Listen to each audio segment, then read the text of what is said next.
تذكر يوما كنت تعانق دمعة الفكر تناجي الله في صبر وترجو رحمة تسري.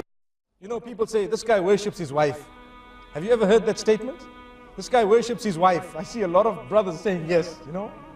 That is not, the meaning of it is not worship as in rendering an act of worship for. No, all it means is he obeys his wife's instructions. That's what it means.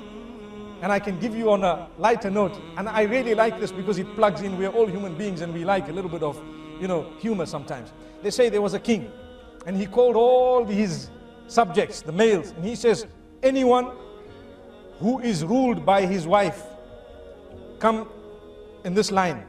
And whoever rules his wife, where, you know, the instructions are not obeyed, so to speak, or they come from you as a man, then you stand in this line. So the whole community stood in the wrong line. Allahu Akbar.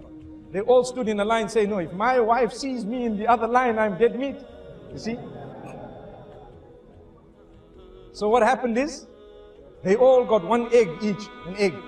They were given one egg. And there was one man who stood in the line. I'm the man. You know, in the house, I'm the man.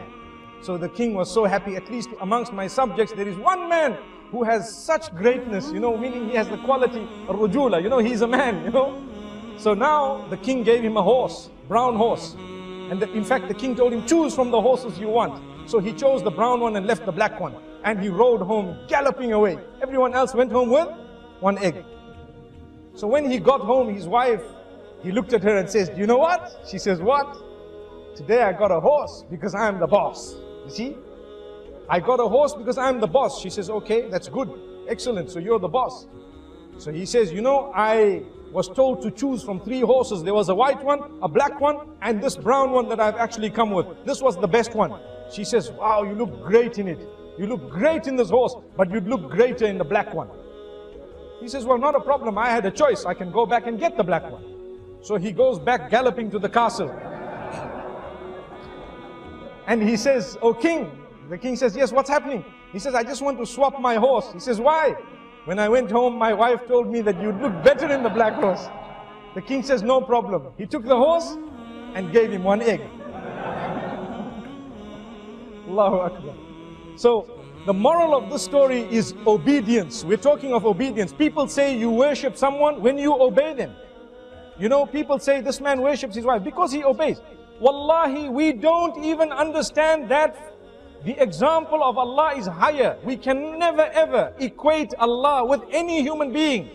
But we need to know that ibadah of Allah subhanahu wa ta'ala is also connected to obeying His instructions.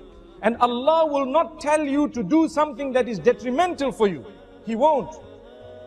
Whatever Allah has instructed you to do, and whatever He has asked you to abstain from, all of that is for your benefit, oh man. Why is it that we want to look at it and think that this is very difficult when, if someone were to tell us to do something that is not beneficial for us, because we love them, we might end up doing it. Why is it that we don't show higher love for Allah subhanahu wa ta'ala?